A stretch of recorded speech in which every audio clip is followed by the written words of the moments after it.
For years, we have been told about the next silver rally.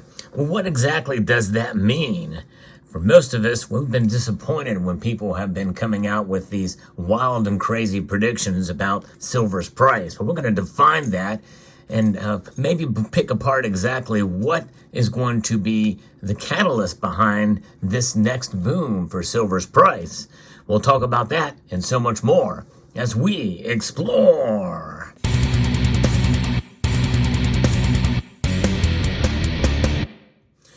You are going to be shocked and surprised about what is going to be driving the next boom for silver's price. And it's going to be happening largely in one nation. And I think, based off of a previous report, that the demand for silver could be greater than the amount of silver that can be available to recycle, at least enough that it could cause the prices to go up. In other words, real market action based off the physical supply, actual real demand for it. Because there's a lot of complexities in the silver market for sure, and we know now that largely some of the major reasons why silver's price has not really climbed over the past couple of years, in spite of there being a larger demand and the amount of silver mined out of the ground, is because that gap has been able to be filled by recycled silver.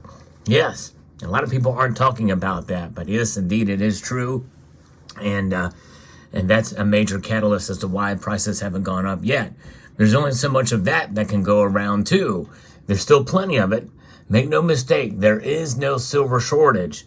But I think that what I'm about to report to you on here now is going to possibly change that to some degree, that we could see a little bit of a silver rally. Now, what does a silver rally mean? Well, I'm not talking about silver to $50 an ounce.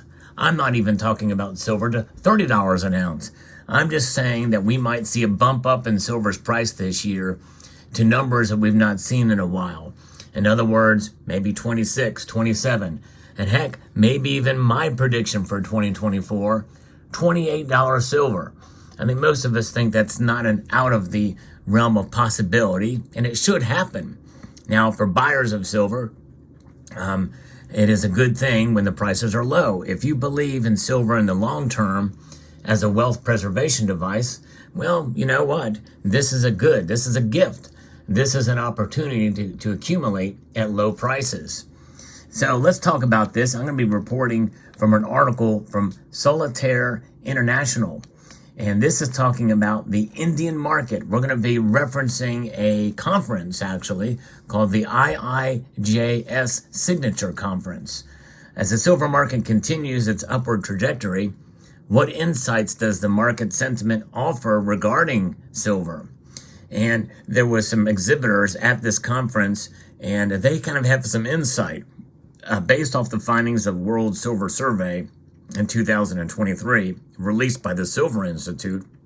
There was a notable surge in jewelry demand for silver, registering a remarkable 29% increase over the past year, reaching a record-breaking 7,280 tons. That's a lot of silver. It represents the highest level in the series since its inception in 2010. That alone is groundbreaking, folks. And so we saw this demand, but it has not translated yet in an appreciable price increase. No real continued rally yet, based off of what has already happened. The driving force behind this heightened demand was predominantly observed in India. Now, what happened? If you paid attention to this channel over the past year or so, you heard me talk about silver demand in India, literally almost wiping out the coffers at the London Bullion Market Association and putting a pretty large dent in the COMEX vaults as well. A lot of these bars went over for fabrication in India. It's pretty remarkable to see, although they were able to replenish in time, largely due to recycling, so as to not crash the COMEX or the LBMA. But you know what? It was kind of scary for a while. We reported on this channel. So this demand is predominantly observed in India, where a combination of pent-up demand post-pandemic, substantial restocking by retailers, and a shift towards higher purity standards resulted in a doubling of volumes compared to the preceding year, marking a significant 60% rise from pre-COVID levels. However, excluding India, the global trend indicates a marginal decline of 0.3% in jewelry fabrication. So there's that balance there. And I think that puts things somewhat in perspective as to why the price didn't go crazy last year or appreciate too much. Now, this IIJS signature conference for this year has dedicated a special section in BEC, Mumbai, housing over 60 exhibitors spread in more than 100 stalls. Krishna B. Goyal, Convert Silver Jewelry Panel, GJEPC, states, the arrangement offers buyers the convenience of easily assessing the diverse inventories of various exhibitors without the need to navigate through multiple halls. Now, IIJS Signature is one of the most important shows of the calendar year. We find great value in our meetings with clients at the shows who come with an open mindset for a constructive discussion on collections. We are looking forward to displaying the new lines, which are thoughtfully crafted based off of feedback received from customers with focus on functionality and design in line with the latest trends, according to Rahul Mehta, who's the managing director of Silver Emporium. Now, we're going to get into what some of these craftsman products are here in a moment, and some of them are going to really surprise you. Yvonne Bapna, director of Bijou Argent Limited, expressed the enduring partnership with the IIJS brand since the inception of their journey since 1989. It's always been an important exhibition and gives us early bang on start every year. This year, in 2024, we expect the show to be more exciting as we have positive feedback from customers who are expected to attend in huge numbers. They have big buying plans is what they're saying, and there's no important shows at the next couple of months ahead. He noted their substantial buying plans, especially in light of the absence of significant shows in the upcoming months. So it's all really going to be hinged on this one place, one organization. It's pretty remarkable. The World Silver Survey 2023 found that silverware demand in 2022 outpaced jewelry at an impressive 80% growth, reaching 2,286 tons, a record high in its series since 2010. So silverware as well as jewelry. And like the jewelry sector, this surge in these things, spoons and forks, plates, chalices, and all these types of stuff that you use for everyday living, well, that stuff is going to continue, they're saying. And it's primarily driven in India. India is going to be the nation to watch again this year for silver, where demand soared by 100% due to the restoration of employment and incomes to pre-pandemic levels. Silver artifacts and articles used in prayer are also on the rise, like lamps, trays, and more, play a significant role in the religious ceremonies in India, as the metal was considered auspicious and sanctimonious. Mekti says, our silver products are handcrafted by a team of skilled workers who have a love for art and sculpture. Each piece tells a story and is a blend of traditional and modern aesthetics. We are presenting our new collection in the home decor segment. Many pieces are works of art with patterns inspired by regional cultures and aesthetics to appeal to the urban market. Now, this is remarkable to see as they see this merging into market trends, which are changing too fast based off the likes of millennials, you might have asked, or ads. We have been social media being a key factor. We've seen social media becoming a key factor in demand creation and setting market trends. Silver jewelry and articles have seen a huge demand in the past 5 years, and it continues to grow at a good pace. He notes that in the jewelry market, many direct-to-consumer brands are mushrooming, celebrity endorsements, and social media influencers promoting silver jewelry. The market size of silver jewelry is rapidly expanding, and to cope with this increasing demand, we rely on innovation in designing and manufacturing, including 3D printing. We are noticing a new global trend, the widespread use of paperclip chains in jewelry. We too are incorporating these concepts in our own way to stay on trend.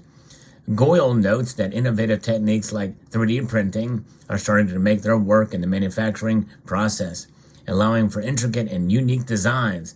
According to him, sustainability is becoming a crucial point with a focus on eco-friendly materials.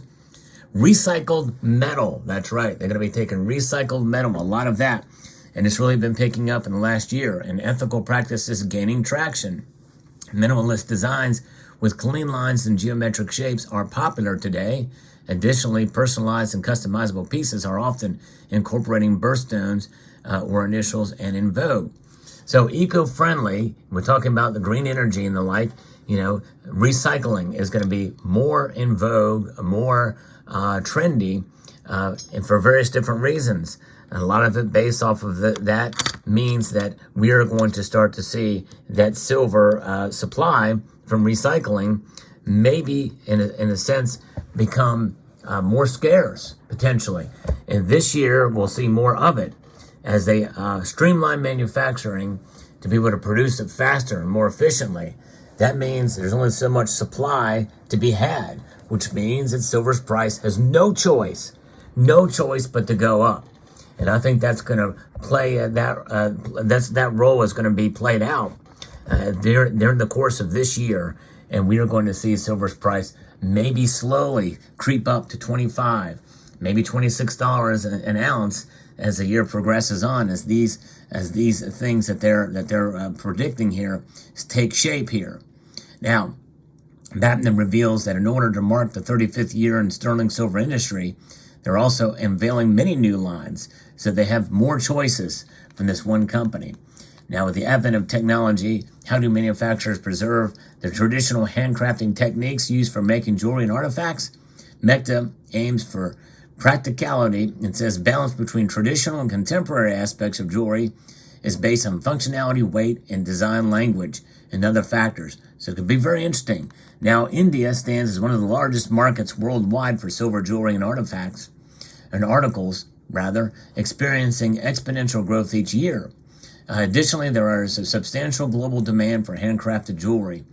Mecta comments both factors offer a great opportunity for Indian manufacturers to expand the manufacturing facility and take a larger share of the market.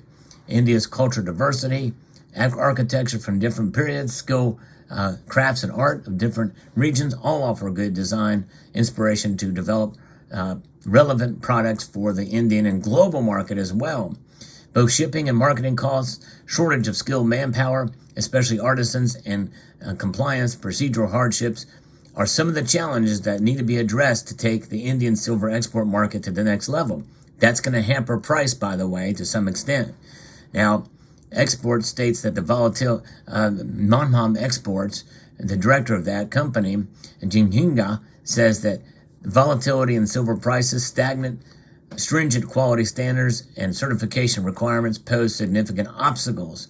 Fluctuation in currency exchange rates can impact profitability as well. It's a lot of different factors here, but nonetheless, we start to see sustained demand for silver in these areas, more streamlined manufacturing processes, as again, more recovery from the pandemic that we're going to continue to see.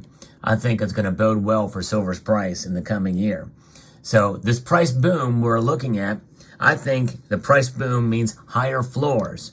In other words, higher lows. In other words, an area where $24 silver may very well could be the new floor for the year as time goes on. But I think that's going to take a couple of months to come into fruition. I still think we could see the $22.50 as a new floor as we head in for the next few months, perhaps into May or June. But by then, we could see a solidification based off of what's going on in India, one of the larger markets. So it's promising for silver's price, but not out of whack, not like crazy high. No silver price explosion. We may see a couple of those times during the year where silver's price is volatile and maybe goes up 3, 4, maybe even 5% on a given day. But my outlook for silver is pretty positive for this year. And so there it is. But that's just my feeling. I'm not a financial advisor. I don't play one on TV. I don't play one on YouTube either. Let me know what your thoughts are in the comment section down below. I hope you found this video informative, insightful, and educational. Would like to extend a multitude of gratitude to each and every one of you for watching. and to encourage you to please rate, share, comment, and subscribe.